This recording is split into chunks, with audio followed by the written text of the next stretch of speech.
It's week 3. Quarterbacks, tight ends, and DST. Ranked and tiered. This is Ian in Fantasy Football, presented by UrbanandM.com. I'm writing this on Thursday night for Friday's video. Expect more videos later every week for the other unit groupings like wide receiver, running back, waiver wire, and injury news. And click the playlist in the top right so you don't miss anything. And it's Lamar Jackson. 258 over under, 258 yards per game. He scores the most tutties per game at 3.5. They're 5-point favorites in the projected highest scoring game of the week.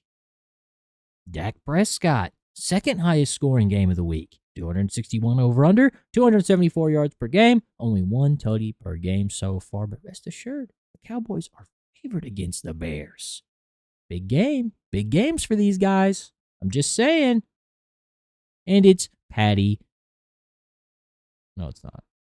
It's Justin Herbert. 260 over under, 311 yards per game. Is he the best quarterback in the league? Not sure yet, but he's been outstanding, averaging 2.5 tutties per game. He's favored at home against Denver. Lots of points here. Patty the Batty, Patrick LaVon Mahomes III, 274 over under, 284 yards per game, and 2 tutties per game. He gets the Giants this week. Okay, the Giants, they're expected to win by 6 points. That's a lot. A lot of high-scoring games, a lot of good quarterback play from these guys. That's why they're here. These 4 are all in the best position week 3 to score the most fantasy points at the quarterback position, from matchup to game total and performance so far. There's nothing to dislike. A tier is for the rest of the elite fantasy quarterbacks. It's about 250 yards and 2 touchdowns or so. And there's 3. And it's Caleb Williams, Drake May, and Jared Goff. Caleb Williams, 263 over under, 251 yards per game, 2 tutties. Drake May, 246 over under, 279 yards per game, 2 tutties. Jared Goff, 258 over under, 281 yards per game, and 3 tutties. Do you see the theme here? Caleb Williams is in the other side of the ball against Dak in the second highest scoring game of the week. He rushes. It's a close game by 1. So Vegas is telling us that the Bears are going to be competitive and somebody is going to score a lot of points. Drake May, he has an okay game total. It's going to be a close game with the Steelers, also by 1, but he's performed better than expected thus far. He also rushes and has averaged 2 tutties as well. He's over Goff because Goff, in spite of a better performance, is losing this week against Baltimore. They are 5-point dogs, but simmer down. If anything, it's more incentive for him to air it out and attempt to repeat this week 2 performance on week 3. Lots of points. Is that making sense? B tier. It begins with projections for about 240 yards. We have 4 more before we start to sweat. And it's Baker, the touchdown maker, Kyler Duty, Jordan Loveboat, and Danny Dimes, Longneck Jones. Baker, 2.5 tutties per game. Baker throws the most. That's how he got the name. They're going to mollywop the Jets. His over-under is low at 234, but rest assured he's going to run it up this week. They're heavy favorites. Kyler scores 1 less touchdown per game, but he's set for 242 yards this week in a close game with a decent total against Mac Jones and the Niners. He has the upside to pop off, not just by winning this game somehow, but more realistically with his short little leggies. Jordan Love also has a modest line set at 224, but he's managed 248 yards and 2 tuggers, okay, per game. The only fear is that they get so far ahead as 7-point favorites that Loveboat just hands the ball off and they sail to effortless running back victory. But the theme here is lots of points. Who scores the most points? And then it trickles down to Longneck Jones. He catches it all. For Danny, 234 over under, 308 yards per game, 2.5 tuggies per game. If we just simmer that down a bit, a lot, okay, on all honesty, simmer that on down, but then turn the heat back up just a little bit, just some. Because even though he may not be able to sustain this type of production, he faces the Titans. He faces the Titans this week. If you've got Danny D, this is the week to play him. Send it. Now, the real nitty-gritty, okay? The real shocking and hard truth. Kick it off. The C tier, irvinandm.com. irvinandm.com is my company my best friend and I started in 2020. We literally make everything ourselves by hand. We have earrings, rings, necklaces, bracelets, tie clips, apparel, and more. Over a dozen curated gemstones and 100 handcrafted products. If you need a gift or something special for yourself, use the promo code in the description, find something you love, and buy it today. Back to the video. If you like spending money and looking good, shop at my store, www.irvinandm.com. But if you don't, because you hate looking good, hate cool stuff, hate yourself, me as well, just subscribe. It's free. And that would make me happy. All right, refocus. We've got 11 on the board. Okay, let's see who's at 12. It's the C tier. There's only 5 respectable starters left. It's 230 yards or so. But leave your dignity at the door. Okay, check the dignity.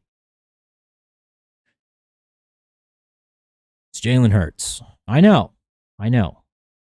He's a piece of and he faces the Rams this week, and it's a close game. Total is okay. And even though the Rams aren't projected to beat Philly, Rams are currently the league's best at stopping the pass.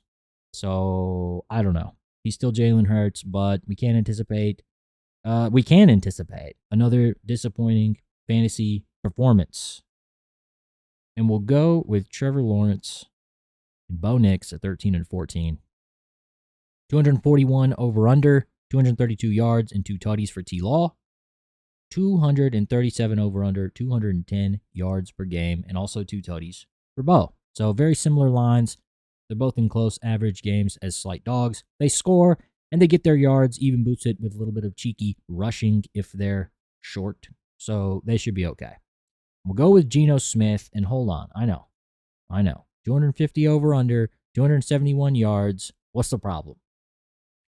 He's also in a close game this week. What gives? Well, he doesn't score. It's that simple. He's averaged half a tutty. Everybody else averages double, 3 times, 4 times what he averages, 5 times. He doesn't score. Okay, so it's that simple. He's averaged half a tutty this season. This was a problem last season as well. Not great. Yards are important, but so are touchdowns. And for the last guy, his opponent on the other side of the ball, it's Jaden Daniels. It hasn't been confirmed if he's going to play or not. Out of respect for Washington, he's hurt. Probably not going to play, but if he does, expect him to be here. I know that sucks, but from here, it's over. If your man's name hasn't been called, you're in trouble. It's the rest. Matthew Stafford, Sam Darnold, Michael, don't call him Penis, Penix Jr., Mac Jones, CJ Stroud, Jake Browning, Russell Wilson. It makes no difference. I'll recap screenshots at the end. Let's do tight ends. Now, the tight end landscape this week is faring far better than the quarterback landscape. S tier is 50 yards or more, and there's 4 of them. Trey McBride, 63 over-under, 69 yards per game, 8 targets per game. He gets San Francisco this week. Brock Bowers, 56 over-under, 70 yards per game, also 8 targets per game. He gets Washington this week. And Tucker Kraft is back, and he's at 3 this week, 50 over-under, 70 yards per game, and only 5.5 targets, but he's the only one with a touchdown in the S tier. And Tyler Warren, 48 over-under, 77 yards per game. 77 yards per game. 8 targets per game. Just like Bowers and McBride. These are the best tight ends in fantasy. Set up to smash in their games week 3 and probably more weeks.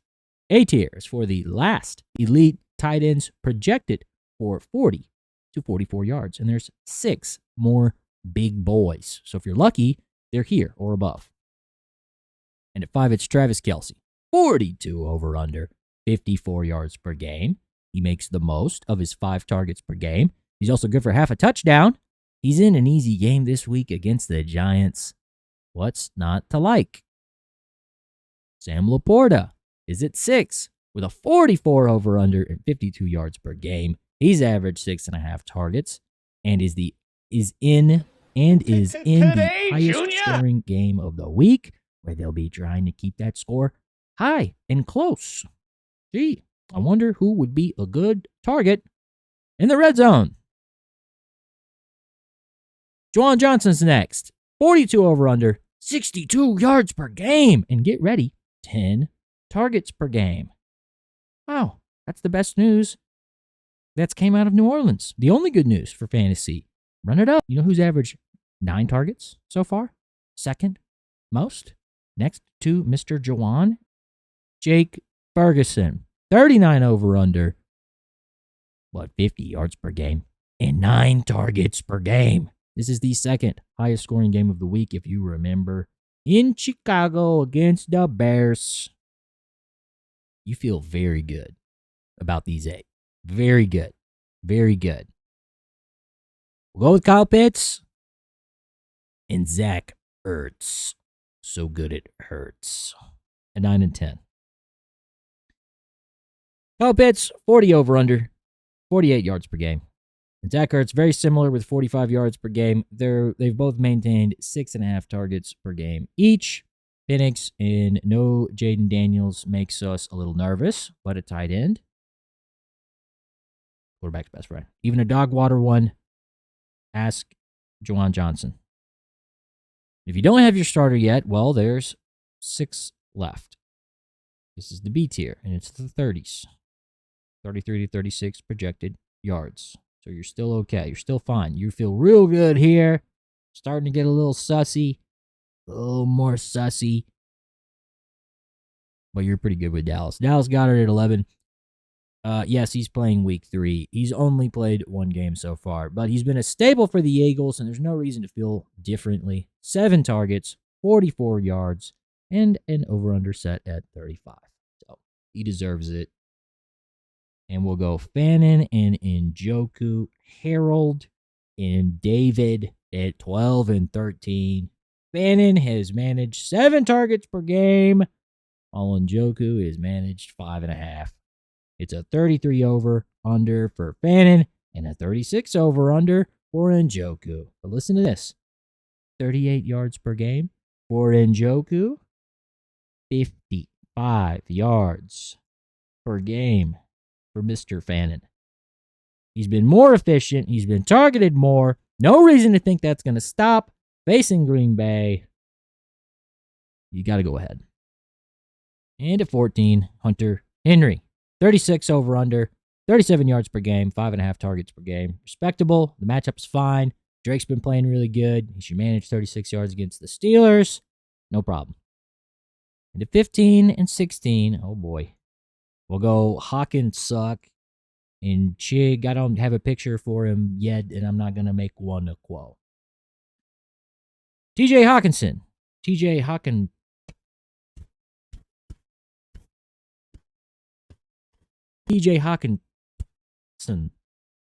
33 over-under, but only a soul-crushing 13 yards per game. And 3.5 targets per game. Oh, it hurts. Darnold, why? You better target your boy some more, or his elite veteran grace is going to get revoked. It's been a long time since we saw Hawkinson in form. In Chig, I mean, this is where we're at 16. He draws 5 targets. His over-under set at 33. That's the highest amount left. Only 27 yards per game. But if you think that's risky, take a look at C tier. It's the 20s. It's the 20s. With Mark Andrews in 2 targets per game. 3 yards per game. I mean, what are we talking about? He should be excited about, you should be excited about playing him with Lamar in the highest scoring game of the week with one of the most exciting offenses. But we're not. Instead, we're just sad. I don't know. We need to see more. He's already losing his elite veteran grace as well before this year. I mean, it's not off to a good start. Ja'Tavion Sanders is next. Only 26 over-under, 40 yards per game, and 6 targets per game. All right? I know, it's the Panthers, but did you hear that? 6 targets, 40 yards per game. All right? They're going to lose by a good margin, supposedly. But that's a healthy amount of yards and targets, okay? It's sussy, but we're at 18, okay? Brenton Strange, 26 over-under, 38 yards per game, 4.5 targets. I mean, 38 is pretty respectable. But he gets the same treatment as Ja'Tavion Sanders does. It's sussy. And we'll go with the opposing tight end in his matchup. Schultz at 20, 29 over-under, 28 yards per game, 4.5 targets. I mean, this should be a better game for both tight ends than the last one. I don't know. You're starting to be not excited. We'll go with Jonnu Smith at 21. 29 over-under, only 21 yards per game, 5 targets. Pretty much the same as Schultz, just a little bit worse of a game against New England. I mean, it's the D tier. It's the rest. It's less than 20 yards. And a 0-3 record. Don't start Evan Ingram, Cade Otton, Pat Freiermuth, Mike Gesicki, Loveland, Conklin. Just, it doesn't matter. All right, recap while I show you the DST rankings and wrap up the video. All right, that's your top quarterbacks. That's your top tight ends. And here's your defensive rankings for the week. Ask me questions down in the comments. Like and subscribe. Turn on post notifications so you can see all the videos each week before submitting your lineups. It's free, so it's a good value. But if you like spending money and looking your best, use the promo code and spend it in my store. And watch some more videos.